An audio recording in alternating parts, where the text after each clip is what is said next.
Baik,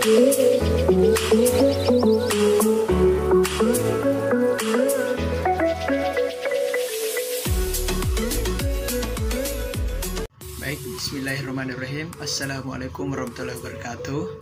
Pada kesempatan kali ini, saya Muhammad Ikram Mubarakah dari kelompok 4 ingin mensimulasikan bagaimana cara mengelola arsip digital, yaitu aplikasi Artery. Nah, di sini saya sudah berada di halaman login dari aplikasi Artery, dan untuk username-nya kita bisa masukkan admin, ya, dan passwordnya juga admin. Nah, setelah kita input, maka langsung saja kita login di web aplikasi Artery ini. Nah, ini adalah tampilan awal dari aplikasi Artery. Di sini ada banyak sekali fitur yang harus kita pelajari satu persatu. Mulai dari data master, entry data baru, sirkulasi, admin. Di sini admin, nanti kita bisa isi nama kita sendiri. Misalnya nama saya Muhammad Ikram Mubarakah. Di sini logout untuk mengganti akun kita. Ya, di sini arsip untuk mencari arsip kita yang telah kita buat dengan hanya masukkan nomor arsipnya saja. Langsung kita dapat. Di sini pencarian lanjut untuk mencari arsip atau dokumen lebih rinci lagi mengenai aplikasi Artery ini. Nah, pertama-tama kita bahas dulu mengenai bagian data master. Nah, pada bagian data master ini kita bisa melihat banyak sekali menu-menunya, mulai dari klasifikasi, pencipta arsip, unit pengolah, lokasi, media, user, dan import data. Nah, di data master ini kita bisa mengotak-atik atau isi dalamnya yang kita buat di data entry baru ini. Misalnya di kode klasifikasi ini kita bisa lihat ada beberapa pilihan di dalamnya. Nah, di data master ini kita bisa menambahkan atau mengedit ataupun menghapus pilihan-pilihan yang ada di entry data baru ini. Misalnya pada bagian data master klasifikasi, kita klik klasifikasi. Di sini apabila kita ingin menambahkan pilihan dari data klasifikasi, kita klik entry data baru. Kemudian kita masukkan kodenya, misalnya 12345. Kemudian nama unit klasifikasi yang ingin kita masukkan, misalnya bidang kepegawaian. Oke. Retensinya misalnya 2 tahun. Oke, kita klik simpan, lalu oke. Nah, ini sudah ada tertera. Kemudian selanjutnya yaitu mengenai pencipta arsip. Di sini sama juga, kita bisa mengedit, menghapus atau menambahkan pilihan-pilihan yang ada pada bagian pencipta arsip. Misalnya jika kita ingin membuat baru, kita klik enter data baru lalu memasukkan namanya di sini, misalnya bidang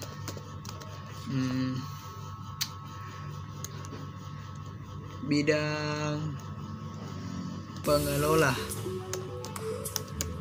pengelola. Oke, kita klik simpan lalu oke. Nah, setelah itu selanjutnya yaitu unit pengolah, kita klik. Apabila juga kita ingin menambahkan pilihan dari unit pengolah, kita klik yang entry data baru. Di sini kita masukkan juga namanya, nama apa yang ingin kita masukkan. Misalnya unit pengolahnya bidang tata atau bidang TU lah, tata usaha. Oke, kita klik simpan lalu oke. Nah, sudah ada bidang TU nya. Sama juga kita bisa juga mengedit ataupun menghapus. Kemudian selanjutnya di sini ada lokasi, kita klik. Di sini pada bagian lokasi kita bisa menambahkan tempat di mana kita menyimpan arsip dari arsip digital aslinya. Misalnya kita bisa enter data baru, misalnya kita masukkan gedung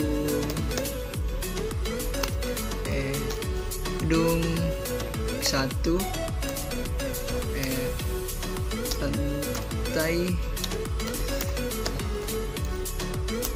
lantai 2 misalnya,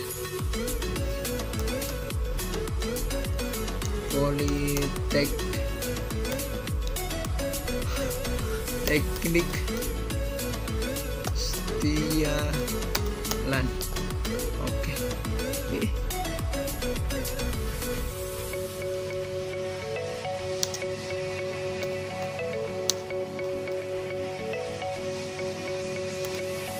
Oke. Jadi kita klik simpan lalu oke. Di sini sudah langsung tertera juga. Kemudian pada bagian kita melangkah selanjutnya itu media. Di sini juga apabila kita ingin menambahkan media apa yang kita ingin masukkan,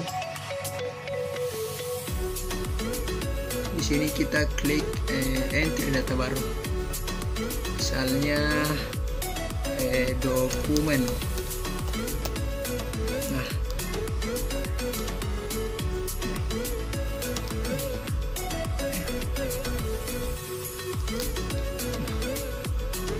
oke, kita klik simpan lalu oke. Di sini sudah ada tertera buku. Ya. Selanjutnya pada bagian user. Di sini user ini adalah bagian khusus yang dimana kita bisa membuat username baru atau akun baru untuk masuk ke dalam web ini. Jadi tidak sembarang orang bisa masuk ke dalam web ini. Jadi bersifat rahasia dan terbatas, hanya beberapa orang atau beberapa user yang dapat masuk ke sini. Di sini kita bisa mengelola akun kita atau menghapus ataupun mengedit akun baru. Contohnya misalnya kalau kita ingin menambahkan atau membuat akun admin baru, kita klik entry data baru.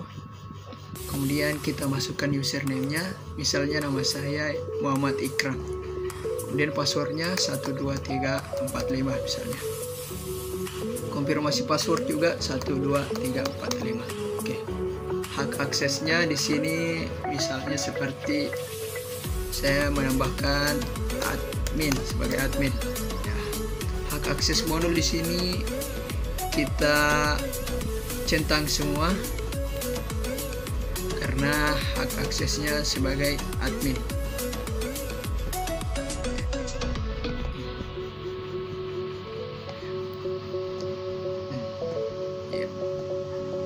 Oke, tipenya juga admin. Klik simpan lalu oke.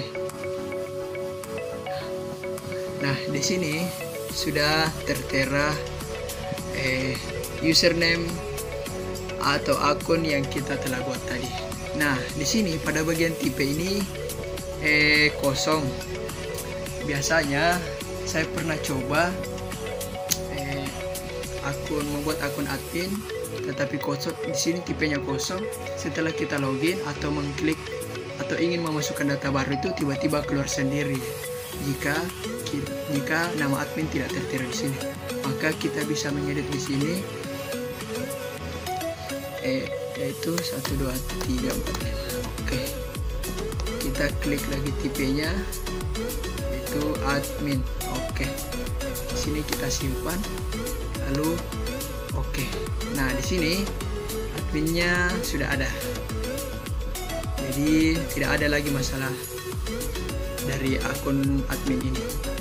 Kemudian apabila kita ingin membuat akun user khusus mengolah entry data baru, di sini kita klik entry data baru. Kemudian di sini username-nya yaitu bisa kita masukkan nama teman saya, misalnya Zahra ya. Passwordnya juga 12345. Sini juga 123. Hak akses sini sebagai pengelola arsip. Di sini pengelola arsip, kita hanya mengklik enter data, pencipta arsip dan pengelola arsip, karena dia yang mengolah arsip atau memasukkan data arsip baru. Kemudian kita di sini pilih user, lalu klik simpan.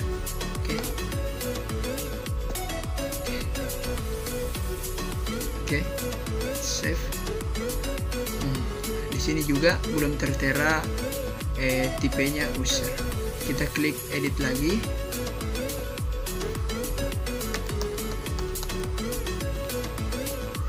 Sini user. Nah, kita klik simpan. Oke. Nah, di sini sudah tertera tipenya user. Zahra pengelola arsip ya. Apabila kita ingin membuat akun yang khusus mengolah sirkulasi, kita di sini klik enter data baru lagi dan username. Nama teman saya Sinta ya, kita klik. Kemudian passwordnya bisa kita masukkan 12345. Sini juga 12345. Oke. Hak aksesnya sebagai akses kelas misalnya. Di sini kita cukup menceklis bagian sirkulasinya dan tipenya sebagai user. Kita klik simpan, lalu oke. Nah, sudah terdapat akun baru yang bernama Sinta yang mengolah sirkulasi. Nah, di sini belum terdapat tipenya, kita klik edit lagi sampai terdapat tipe sebagai user. Biasanya teman-teman, kalau tidak terdapat tipe atau penjelasannya sebagai user itu, biasanya kalau kita login biasa masih keluar sendiri akunnya, masih bermasalah. Nah, di sini telah terdapat user. Di sini sudah baguslah akunnya, sudah optimal. Nah, mungkin inilah bagaimana simulasi dari data master.